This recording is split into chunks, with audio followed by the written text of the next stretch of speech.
ठीक है। तो स्टाफिंग कर दी अपन ने, स्टाफिंग में क्या अपॉइंटमेंट हो गई, इसके बाद डायरेक्शंस देंगे उसको, जैसे कौन क्या काम करेगा। ठीक है, जैसे इंग्लिश के टीचर की अपॉइंटमेंट हुई तो अपॉइंटमेंट तो हो गई, इंग्लिश हिंदी मैथ अकाउंट सारे टीचर्स की अपॉइंटमेंट हो गई। लेकिन अब इंग्लिश तो कॉमन सब्जेक्ट है ना, 1st to 12th तक पढ़ाया जाता है, हिंदी भी कॉमन है, तो वो कौन कौन से सब्जेक्ट पढ़ाएगा, किस क्लास को पढ़ाएगा, वो उसको डायरेक्शन दी जाएगी। ठीक है, तो उसको डायरेक्ट कर दिया, डायरेक्शंस दी। उसके बाद डायरेक्शन के बाद में क्या होता है, कंट्रोलिंग। कंट्रोलिंग में ये देखेंगे कि वो काम जो उसको सौंपा है, जो काम बताया गया है, जिस तरीके से करने को बताया गया है, वो उसको फॉलो कर रहा है, वैसे कर रहा है कि नहीं कर रहा। जैसे देखो मैंने आपको डायरेक्शन देता हूँ पढ़ने की कि ऐसे पढ़ना है, ऐसे करके तैयारी करनी है। उसके बाद क्या होता है, लेकिन मैंने तो कह दिया और आप सो गए अपने आराम से। कई लोग होते हैं वो ज्वाइन करते हैं जबरदस्ती, तो वो म्यूट करके अपना वो एक बार रख के साइड में ज्वाइन करके, कई जगह कंपल्सन होता है ना स्कूल में, चेक करते हैं, अपने यहाँ तो है नहीं, करो तो करो, नहीं तो कोई दिक्कत नहीं, मैं देख भी नहीं रहा। तो उसमें क्या कईयों ने ज्वाइन किया और रख दिया साइड में। तो डायरेक्शंस के बाद में क्या, कंट्रोलिंग बहुत जरूरी है। अगर कंट्रोलिंग नहीं होगी तो सारा प्लानिंग मैनेजमेंट स्टाफिंग सारा मैनेजमेंट फेल हो जाएगा। कंट्रोलिंग में ये देखेंगे कि जैसा डायरेक्शन दिया उसके अकॉर्डिंग काम हो रहा है कि नहीं हो रहा, वो वैसा कर रहा है कि नहीं कर रहा, और अगर उसमें वेरिएंस आ रहा है, और इसमें क्या होगी, वेरिएंस एनालिसिस। वेरिएंस देखेंगे, वेरिएंस का मतलब अंतर, कि जो बताया था और जो कर रहा है उसमें डिफरेंस, क्या डिफरेंस आ रहा है। फिर डिफरेंस के रीजंस की एनालिसिस करेंगे, ऐसा क्यों हो रहा है, तो और उस रीजंस को फिर क्या करेंगे, उसको बोलते हैं फीडबैक। फीडबैक लेंगे अपन, हाँ भाई तुम्हें बताया था, कल मैंने क्वेश्चन दिए, सब कुछ आपको समझाया और 10 क्वेश्चन करने को दिए, आप आगे क्वेश्चन नहीं गए, या आप दूसरे तरीके से कर रहे हो, क्वेश्चन हो नहीं रहे, कुछ और कर रहे हो, तो आके मैंने देखा आपकी कॉपी चेक की तो पता चला ये है फीडबैक। तो आपसे पता चला कि फीडबैक या तो आप जैसा बताया वैसा कर नहीं रहे, या आपको कोई समझ में नहीं आया, कोई ना कोई प्रॉब्लम आएगी, तो आप अपनी प्रॉब्लम्स बताओगे कि मुझे तो ये समझ में नहीं आया कॉन्सेप्ट। तो हम क्या करेंगे, फीडबैक मिला हमारे को, हमने देखा कि बहुत सारे बच्चे इनको ये दिक्कत आ रही है, तो अगली बार ऐसी दिक्कत नहीं आए उसको रिमूव करने के लिए क्या करेंगे, प्लानिंग यानी कि अपने पढ़ाने के तरीके में इंप्रूवमेंट करेंगे, ताकि जो दिक्कत आ रही है वो दूर हो जाए। ठीक है, इसीलिए मैं आपसे कहता हूँ कि जो समझ में नहीं आए फोन करके पूछा करो। आपके फोन करने से मुझे ये पता चलता है कि किसको क्या दिक्कत किस टाइप की आ रही है। सारे स्टूडेंट्स का दिमाग एक जैसा नहीं होता, तो जिसको जो दिक्कत आएगी फिर मैं सबकी लेकर के वो दिक्कत दूर करने की कोशिश करूंगा। आएगा नहीं रिप्लाई, कोई मैसेज नहीं, कुछ नहीं, तो मैं तो यही समझूंगा सबको सब कुछ आ रहा है। आवाज क्लियर नहीं आ रही सर। हैं? आवाज क्लियर नहीं आ रही है, मैसेज आ रहा है क्या? मैसेज कर रहे बच्चे। आवाज क्लियर नहीं आ रही क्या? लगा सही से है क्या? माइक पे कर दो। अब ठीक है क्या आवाज? अपन ने म्यूट तो नहीं करेगा। अब ठीक है, आवाज सही आ रही है? आवाज नहीं आ रही क्या? कल तो आ रही थी यार, क्या माइक ऊपर करो सर, या नीचे करो तो माइक। माइक को ऊपर करूं या नीचे उतारूं? नहीं ज्यादा भी ऊपर नीचे। इतना ही है तो बस अब ठीक है। अब आ रही है क्या आवाज? आवाज आ रही है साफ? आवाज साफ आ रही है? ठीक है, ठीक है। तो ये प्लानिंग, तो ये जो सारा काम करेंगे वो किसके लिए करेंगे, ताकि अपने नंबर आ जाए 90% प्लस, 90 प्लस। ठीक है, 95 कर देते हैं इस बार। 70% नंबर तो सबके हैं, सबके आएंगे 70% तो फिक्स है इसके ऊपर। हाँ लिखेगा थोड़ा सा भी अगर करेगा तो अपने आप नहीं आएंगे। ठीक है, और थोड़ी सी मेहनत जो मेहनत करेंगे उनके 95 प्लस चले जाएंगे। इस बार स्कूल के रिकॉर्ड टूटेंगे सारे। तो ये अपना गोल है। तो अगर ये सारा प्रोसेस करने पड़ेंगे अपने को, तो इस पूरे प्रोसेस को क्या बोलते हैं, मैनेजमेंट। ठीक है, यानी तो इंट्रोडक्शन में क्या हुआ, the word management means to manage man and things.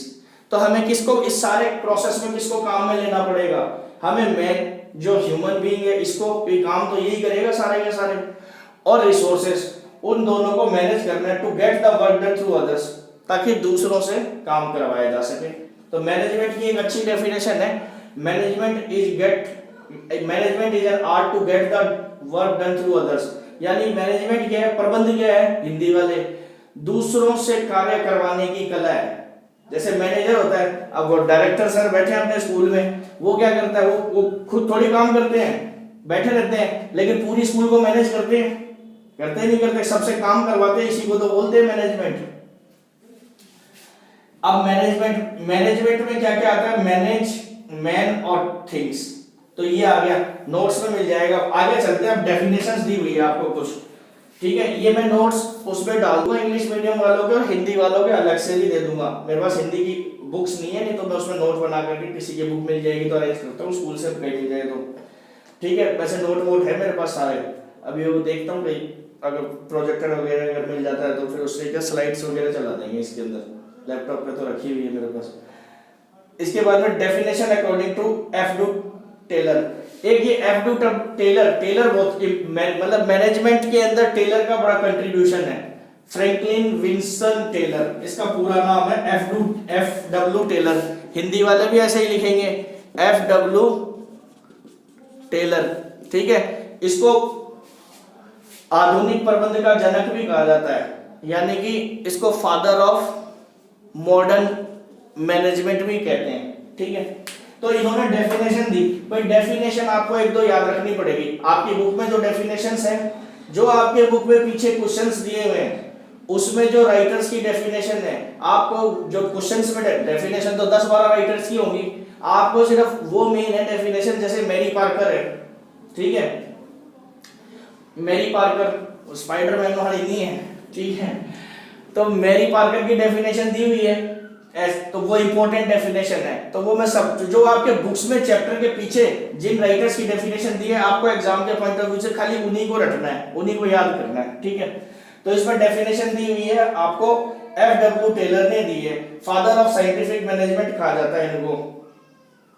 Management is an art of knowing of what you want to do and then seeing that you do it in the best and cheapest वे।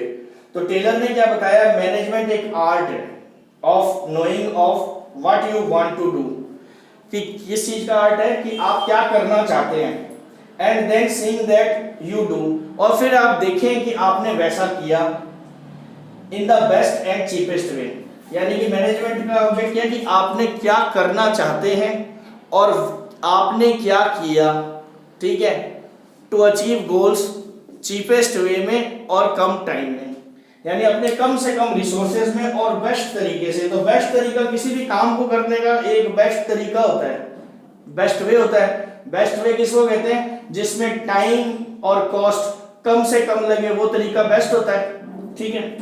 जैसे अगर आपके 90% आपका object है लेना, ये कैसे आएंगे, तो इसमें वो रास्ता सही है जहां आपका टाइम कम से कम लगे, पैसे कम से कम लगे, ठीक है। कई जगह आपको टाइम और कॉस्ट में कॉम्प्रोमाइज करना पड़ेगा, ठीक है। कई जगह जैसे दो टर्म्स आएंगी इकोनॉमिक्स में, इफेक्टिवली एंड एफिशिएंटली, बड़ी इंपॉर्टेंट टर्म है। तो दोनों हमें क्या है, मैनेजमेंट क्या, इफेक्टिवली एंड एफिशिएंटली, ठीक है। हिंदी में देख लेंगे इसको क्या बोलते हैं, एक तो छोड़ो हिंदी को, जब हिंदी कराऊंगा बुक से तब टर्म मिल जाएगी मेरे को। तो इफेक्टिवली और एफिशिएंटली, इफेक्टिवली का मतलब होता है काम टाइम से हो जाए, पहली कंडीशन। एफिशिएंटली का मतलब कम से कम कॉस्ट पे हो। लेकिन कई जगह क्या होता है, हमें इनको बैलेंस करके चलना पड़ता है, दोनों में बैलेंस बना के। कई जगह ऐसा होता है जैसे कि आपके पास अचानक से ऑर्डर आ गया, अचानक से सप्लाई देनी है, तो क्या करना पड़ेगा। अब आप नॉर्मल वे में जैसे काम करते हो, दिन में अगर 100 यूनिट बनाते हो और 1 लाख यूनिट का ऑर्डर आ गया, तो आप नहीं बना पाओगे, टाइम से नहीं दे पाओगे। तो यहाँ क्या करना पड़ेगा, आपको बाहर से काम करवाना पड़ेगा, ओवर टाइम देना पड़ेगा, ज्यादा पैसे लगेंगे। तो अगर ये काम करना है तो यहाँ पर आप इफेक्टिवली अगर काम कर रहे हैं, यानी टाइम से देना है, तो कॉस्ट को हम थोड़ा सा बढ़ा देंगे। तो ये आपको देखना पड़ेगा, सिचुएशन के अकॉर्डिंग बैलेंस करना पड़ेगा, इफेक्टिवली और एफिशिएंसी। इसको देखेंगे हम सारी चीजें आगे। तो ये टेलर की डेफिनेशन हो गई। टेलर ने बताया मैनेजमेंट। लक्षिता, आप ये नोट्स लेके बैठो, साथ में अपने लेके बैठे हो क्या, अपना रिप्लाई बताओ, यस नो जो भी है इसमें, ठीक है। जिनके पास नोट्स हैं ये दे रखे मैंने, वो नोट्स लेके बैठे साथ साथ आगे रिप्लाई, ठीक है। तो ठीक है, इसके बाद में तो टेलर की डेफिनेशन अब देखते हैं, definition according to Henry Fayol. अब ये हेनरी फेयोल, एक तो एफ डब्ल्यू टेलर और हेनरी फेयोल।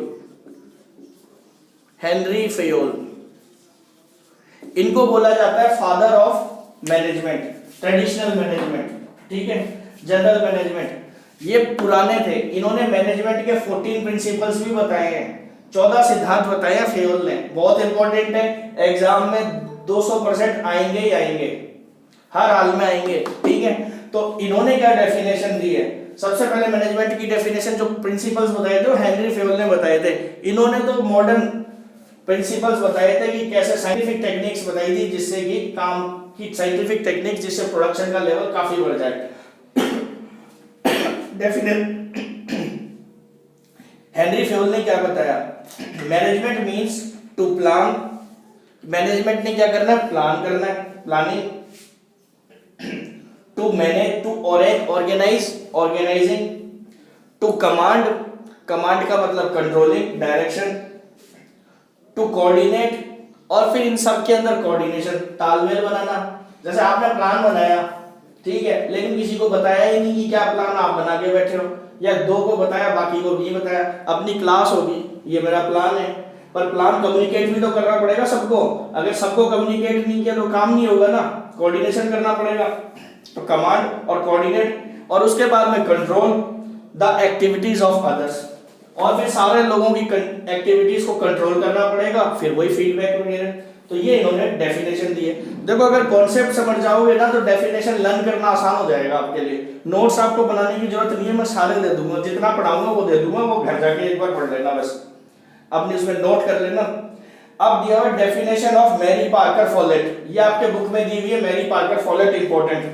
तो ये 3 डेफिनेशन जितने नोट्स में मैंने लिख रखे, इससे बाहर कुछ नहीं आने वाला, आपको फालतू में अपना दिमाग खराब करने की जरूरत नहीं है। Definition according to Mary Parker Follett, management is the art of getting the works done through others. इन्होंने बड़ी सिंपल डेफिनेशन दी है, क्या मैनेजमेंट क्या है, दूसरों से काम करवाने की कला है। एक देखो राइटर्स की जो डेफिनेशन दी हुई होती है उसमें इन्वर्टेड कोमा लगा हुआ होता है स्टार्टिंग में और एंड में। इसका मतलब पता है आपको, इंग्लिश पढ़ी आपने, डायरेक्ट स्पीच होती है।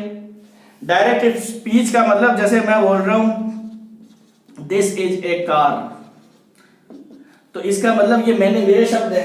अब इसको अगर आप कोट करोगे, इसको बोलते हैं कोट करना। अब इसमें इंग्लिश हिंदी मीडियम तो कुछ होगा नहीं, तो इंग्लिश है, इंग्लिश तो इंग्लिश ही रहती है, हिंदी मीडियम वाले थोड़ी इंग्लिश में लिख के आएंगे हिंदी में। तो कोट किया मैंने। अब मेरी बात को अगर आप आगे बताते हो, एज इट इज बताओगे तो आपको इन्वर्टेड कोमा लगाना पड़ेगा। तो ऐसे राइटर्स की डेफिनेशन दी हुई है तो उसमें आपको लगाना पड़ेगा, तो भाई लगेगा नहीं, क्योंकि आपसे कहीं भी ए एन दा कहीं कुछ कोमा छूट जाएगा। 100% आप किसी की बात को एज इट इज कह ही नहीं सकते। तो एग्जाम में कभी भी ना इन्वर्टेड कोमा मत लगाना। हिंदी वाले ऐसे लिख देना मैरी पार्कर के शब्दों में, ठीक है, एस, इंग्लिश वाले एस पर मैरी पार्कर फिर लिख जाना, इन्वर्टेड कोमा ये मत लगा देना आप, ठीक है। जिसका एग्जैक्ट तो एग्जैक्ट किसी को याद नहीं रहेगा। हाँ, अगर कुछ पढ़ा हो आपके पास मटेरियल तब तो एज इट इज उतर जाएगा, तब लगा सकते हो, तब फेल भी हो जाओगे।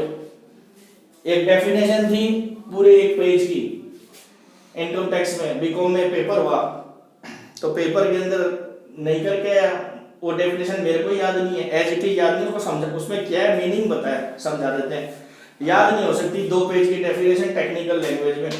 एग्जाम में आ गई और मेरा एक स्टूडेंट है वो करके आ गया, बोला मैं ये पेपर करके आ गया, मैं ये वाला क्वेश्चन पूरा कर गया है सर, एज इट इज उतार गया है। मैं बोला तू फेल होगा, पक्का तू फेल होगा, क्योंकि पूरे भारत में कोई ऐसा नहीं है जो उसको लर्न करके उतार दे, वो पक्का फेल होगा। और उसका वही हुआ, फेल हो गया वो, तो टीचर को पता चल गया किताब से उतारा इसने पूरा का पूरा, कर ही नहीं सकता, ठीक है। तो अगर वैसा हो तो आप लोगों को ये इन्वर्टेड कोमा नहीं लगाना है, सारी डेफिनेशंस में सिर्फ डायरेक्ट लिखना है। तो ये definition according to Mary Parker Follett, management is the art of getting the work done through others, तो दूसरों से काम करवाने की कला है, ठीक है। Definition according to Lawrence A Appley, एक लॉरेंस ए एप्ले है, उसने डेफिनेशन दी। तो ये 4 डेफिनेशन हो गई अपने पास में। Introduction,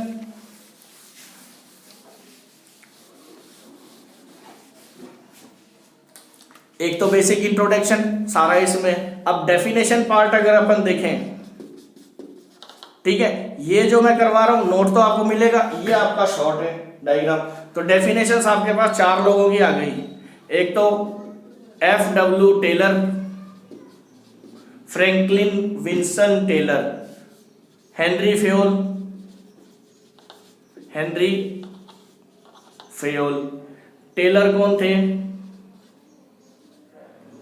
father, Taylor father of modern management.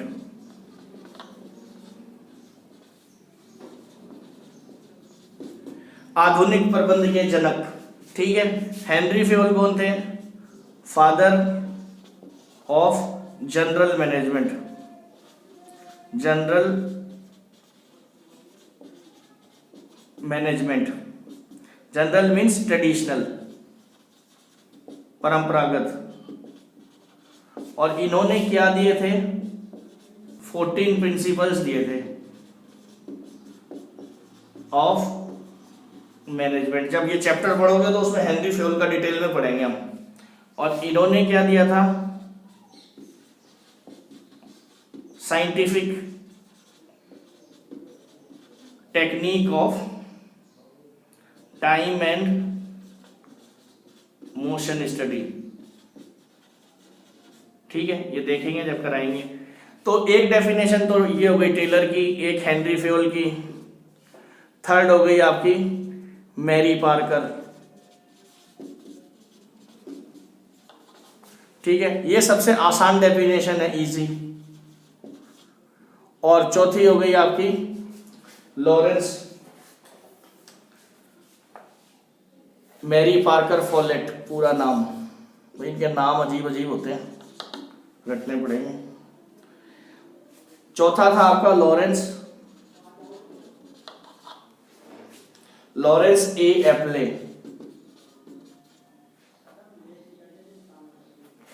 Apple मत करिए ना, एप्ले, एप्पल के आगे वही लगा देना, नाम याद हो जाएगा, एप्ले। तो इन्होंने क्या बताया था? इन्होंने बताया management is the development of people not the direction of things. तो मैनेजमेंट ये है। अब ये जो डेफिनेशन लिखते थे ना, लिखने वाले ये थोड़े शायर टाइप के होते हैं, ये पता नहीं किसी बात को किसी ख्याल में रहते हैं और लिख देते हैं। अब वो पता नहीं क्या सोचते हुए लिख रहा था, उसे क्या शब्द थे, हम लोग परेशान होते हैं यहाँ पे पढ़ने वाले। सीधी सीधे जैसे हम बात कर रहे हैं ऐसे समझा देता, ये होता है मैनेजमेंट, तो काम हो जाता। लेकिन भाई उसको तो अपनी किताब लिखनी थी, तो भाई सबने लिख दी, तो उसे भी वर्ड्स लिखने थे, तो वो कुछ सोचते सोचते उसमें कुछ अपना कर दिया। तो management is the development of people not the direction of things. तो मैनेजमेंट क्या है? लोगों की डेवलपमेंट है। भाई चीजों को तो आप क्या डेवलप करोगे? नॉन लिविंग थिंग्स है, उसको थोड़ी कुछ पता होता है उसको क्या होना, उसको तो आप लोगों ने यूज करना है। चीजों को कौन यूज करता है? लिविंग थिंग्स, ह्यूमन बीइंग सबसे इंपॉर्टेंट है, वही सारी चीजों को। तो इसने कहा कि management is the development of people, कि लोगों का डेवलपमेंट है, not the direction of things, things के ऊपर नहीं है ये। It is the personal employees human being management. उसने पर्सनल मैनेजमेंट की ओर फोकस किया। मैनेजमेंट में आप देखेंगे, डिपार्टमेंट देखेंगे तो उसमें पर्सनल मैनेजमेंट, क्योंकि उसने पर्सनल मैनेजमेंट की बात की। इसने किसकी बात की? Personal management. पर्सनल मैनेजमेंट में कौन आ गए? सारे ह्यूमन बीइंग आ गए, एम्प्लॉइज आ गए, मैनेजर्स आ गए, डायरेक्टर्स आ गए।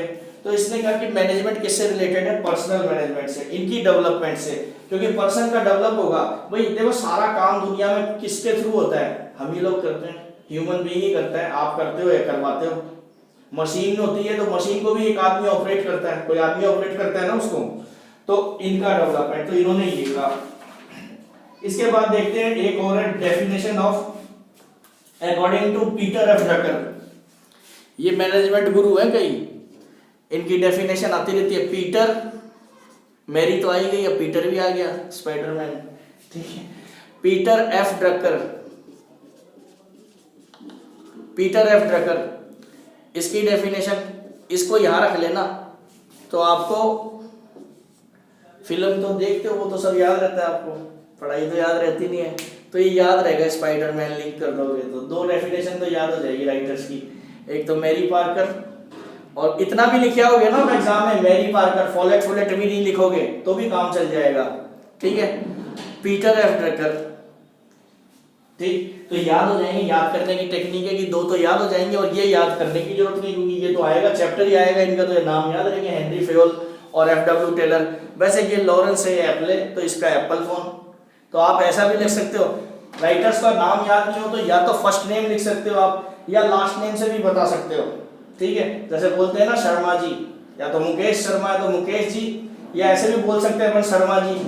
तो वही है एप्पल, ये लॉरेंस ए एप्पल याद नहीं है तो आप एप्पल तो याद रहेगा ना, एप्पल में वाई लगाना है, एप्पल हो जाएगा। तो इसने पीटर एफ ड्रकर ने क्या डेफिनेशन दी, इसको बोलते हैं father of modern management of 21वीं सेंचुरी। इसको 21वीं सेंचुरी का लेटेस्ट, ये भी मॉडर्न मैनेजमेंट, ये साइंटिफिक मैनेजमेंट के फादर थे, sorry father of scientific management.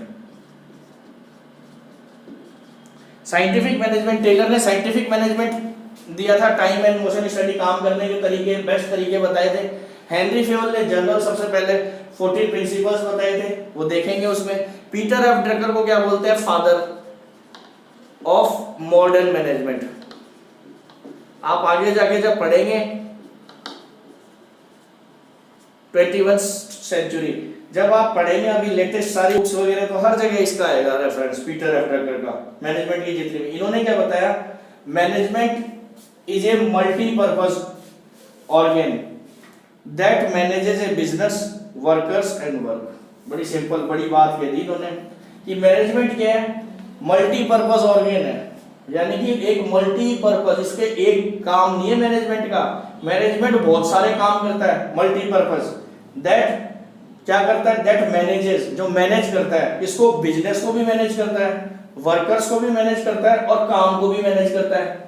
भाई बिजनेस के अंदर क्या होगा, बिजनेस किसका कॉम्बिनेशन होता है, वर्कर स्टाफ और वर्क। भाई बिजनेस में क्या होता है, आप कोई बिजनेस करते हो तो बिजनेस का मतलब क्या होता है, कोई काम करते हो, कोई एक्टिविटी करते हो, इकोनॉमी, ये काम हो गया। कौन करता है इसको, अपने आप थोड़ी होता है, लोग ही करते हैं। अब उसका नाम चाहे मैनेजर हो, डायरेक्टर हो, एम्प्लॉई हो, लेबर हो, कुछ भी हो, वर्कर, और इनको मिला के बनता है बिजनेस, ठीक है। तो उसने कहा कि इसके नीचे ले लेते हैं तो याद भी हो जाएगा। इसने क्या कहा कि बिजनेस को मैनेज करता है, एक मल्टीपर्पज ऑर्गन है जो पूरे बिजनेस को मैनेज करता है, और किसको मैनेज करता है, वर्कर को, और किसको, वर्क को। और ये दोनों काम, क्योंकि बिजनेस में क्या होता है, कोई एक्टिविटी होती है, एक्टिविटी होती है और इस एक्टिविटी को कौन परफॉर्म करते हैं, वर्कर्स। तो ये इन दोनों को मैनेज करता है, इन दोनों को मिला के बिजनेस। तो ये सब कुछ काम करना, यानी इसको भी बनना, बिजनेस कैसे बढ़े ये भी सोचना, वर्कर्स क्या काम करना है, क्या नया काम करना है, क्या नए तरीके वो भी सोचना, और वर्कर्स को ट्रेन करना, सही वर्कर को लगाना वो भी। तो ये एफडब्ल्यू ड्रकर ने कहा था, ये पेज मिल जाएगा। इसके बाद देखते हैं नेचर एंड कैरेक्टरिस्टिक्स। ये आपका डेफिनेशन का समरी हो गया एक तरह से, एग्जाम में क्विक रिवीजन के लिए फटाफट याद आ जाएगा। इसके अंदर आपको पूरी जो डेफिनेशंस बताई है वो भी आएगा, और ये भी भेज रहा हूं मैं आपको, ये भेज दूंगा अभी आप व्हाट्सएप पे, और वीडियो फिर उसका बन जाएगा जब भेज देंगे। अब देखेंगे इसके बाद, हो गई, इसके बाद देखते हैं कैरेक्टरिस्टिक्स फीचर्स ऑफ मैनेजमेंट। अब मैनेजमेंट के कैरेक्टरिस्टिक्स जो ये बताया, इसी को अब धीरे धीरे स्पेशलाइज्ड कैटेगरी में डालना चालू करेगा कि मैनेजमेंट के फीचर्स के, कैरेक्टरिस्टिक्स के हैं। हिंदी वालों के नोट्स भी मैं डाल दूंगा, कल तक डाल दूंगा, हो सकता है आज ही डाल दूं जैसा टाइम मिलेगा, पूरे चैप्टर के डाल दूंगा। मैनेजमेंट चैप्टर के, फर्स्ट चैप्टर के मैं पूरे हिंदी के नोट डाल दूंगा, ठीक है, और इंग्लिश के भी पूरे नोट्स डाल दूंगा फर्स्ट चैप्टर के। वो अपनी कॉपी में आराम से 10 दिन तक कर लेना, ये होमवर्क रहेगा आपका, छुट्टी होगा।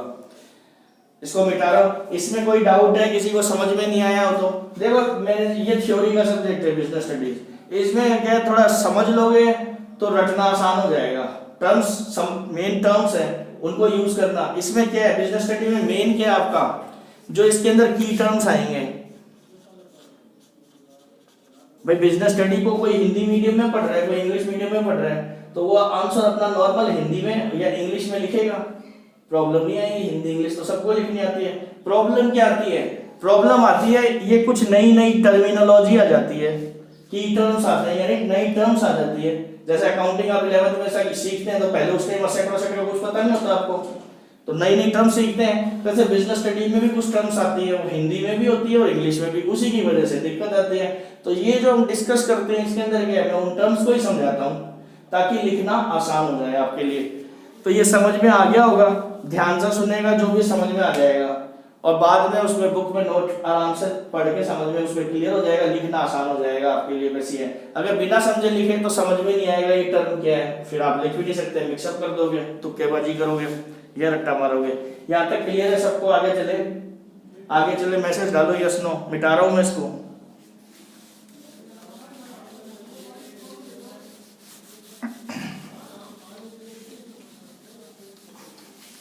भाई किसी के पास बुक है तो ठीक है, बुक नहीं है तो बुक की भी जरूरत नहीं पड़ेगी आपको। इंग्लिश वालों को ही नोट से सारा काम हो जाएगा और हिंदी वालों को भी नोट दे देंगे, ठीक है। अब है कैरेक्टरिस्टिक्स और फीचर्स ऑफ मैनेजमेंट।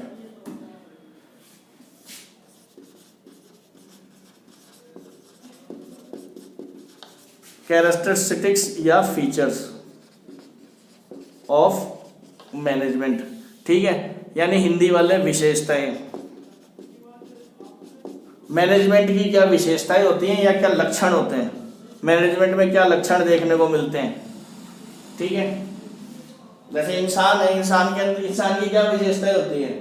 भाई सारे जीव हैं धरती पे, इंसान की क्या विशेषताएं हैं? तो कुछ लक्षण बताए जाएंगे इंसान के।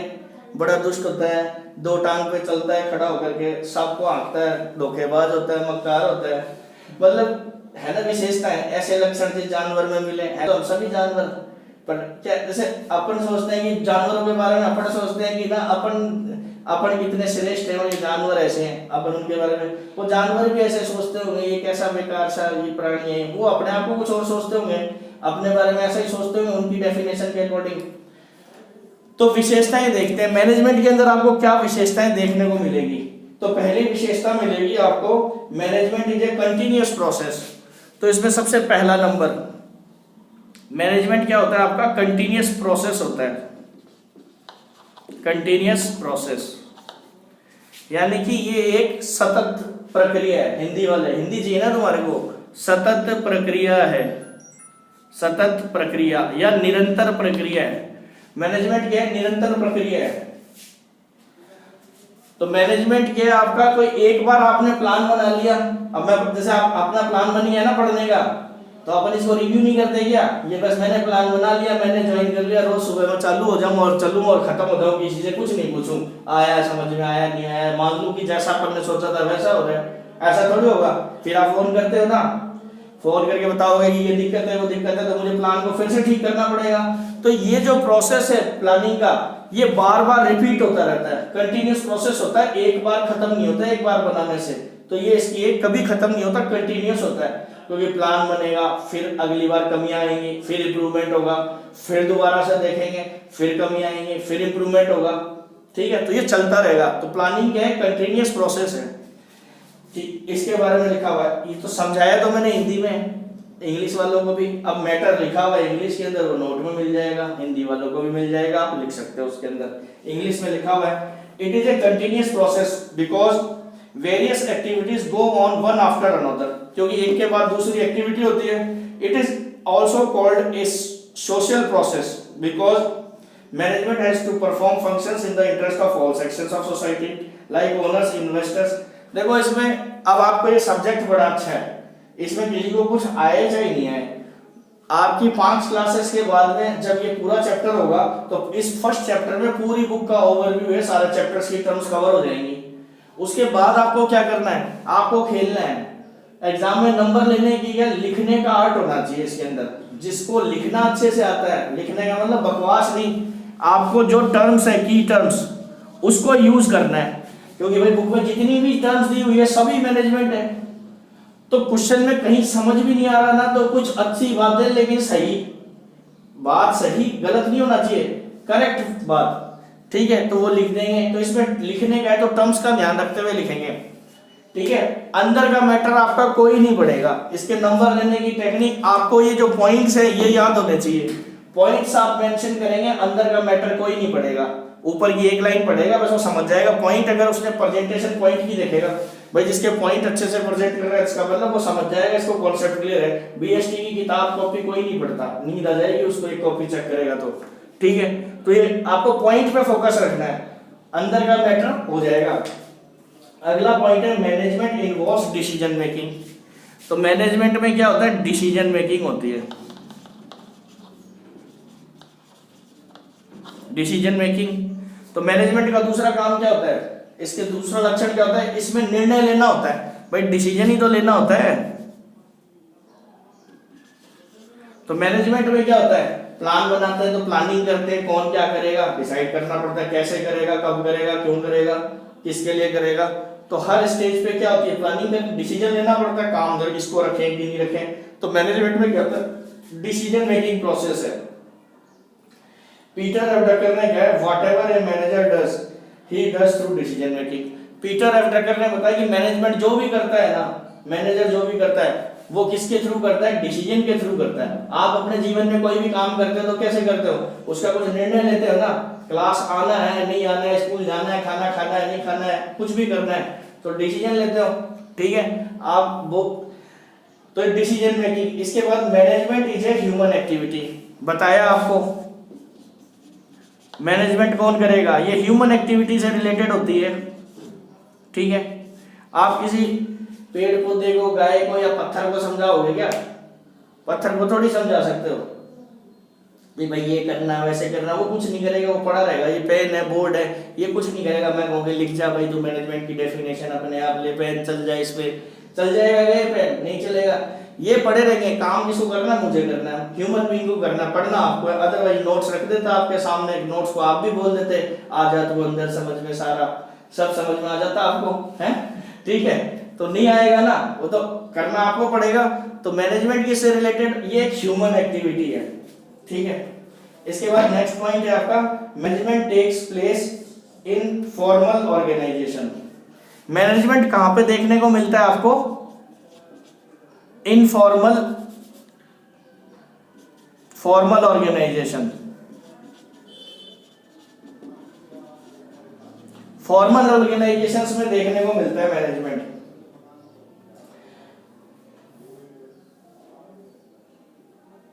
Organised group of person is called.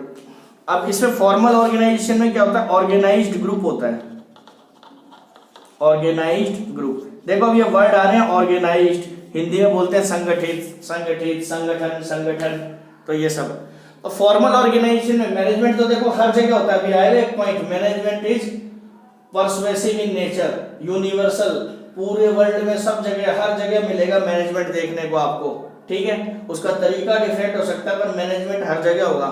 तो ये लेकिन देखने को आपको सब दिखता हुआ मिलेगा फॉर्मल ऑर्गेनाइजेशंस में। और हम जो पढ़ाई लिखाई कर रहे थे वो मैनेजमेंट सब कुछ सारी चीजें, हम है तो ह्यूमन बीइंग, इकोनॉमिक्स भी उसी लिए, इकोनॉमिक्स भी ह्यूमन बिहेवियर का स्टडी करती है, मैनेजमेंट में भी ह्यूमन से ही सब कुछ करवाना है।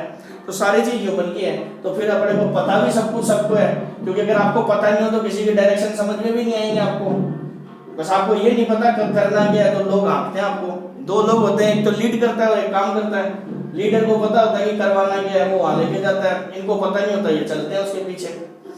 तो फॉर्मल ऑर्गेनाइजेशन में मैनेजमेंट आपको देखने को मिलेगा। जैसे कंपनीज हो गई, कंपनी के अंदर प्रॉपर एक डिवीजन होता है, डिपार्टमेंट होता है, सबकी जॉब लायबिलिटी सारा रूल रेगुलेशन डिसिप्लिन होते हैं सारे के सारे। मैनेजमेंट तो आपके घर भी होता है, आपकी मम्मी ने पूरा घर मैनेज कर रखा है, लेकिन कोई फॉर्मेलिटी नहीं है, कभी भी कोई भी कुछ भी काम कर लेगा, कोई रूल्स नहीं है, कुछ भी नहीं है।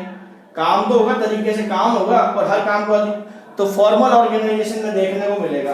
फॉर्मल ऑर्गेनाइजेशन में पर्सन, ठीक है। इसके बाद देखते हैं सर, क्या वीडियो खत्म, वीडियो स्पेस भर गया क्या है, 50 मिनट की ज्यादा होगी। आज की क्लास को मैं यही रोक रहा हूँ क्योंकि वीडियो लंबा हो जाएगा 50 मिनट का, फिर नींद आने लग जाएगी। मेरे सामने बैठे हुए स्टूडेंट है, इन्हीं को नींद आने लग गई है, तो तुम्हें भी आई जाएगी। सब्जेक्ट ही ऐसा है, इसमें वो किताब से पढ़ने लग जाऊंगा तो एक पैराग्राफ पढ़ते ही सो जाओगे सारे के सारे, ठीक है, नींद आ जाएगी। हमारे टाइम हम भी करते थे, बस सर पढ़ते रहते थे, हम सोते रहते थे। तो इसको तो बस समझना है आपको, तभी आपकी नींद खुली रहेगी और इंटरेस्टिंग बना हुआ रहे सब। थ्योरी जो है वो मैं आपको नोट्स दे दूंगा। आज का जो पढ़ाया मैंने आपको मैनेजमेंट के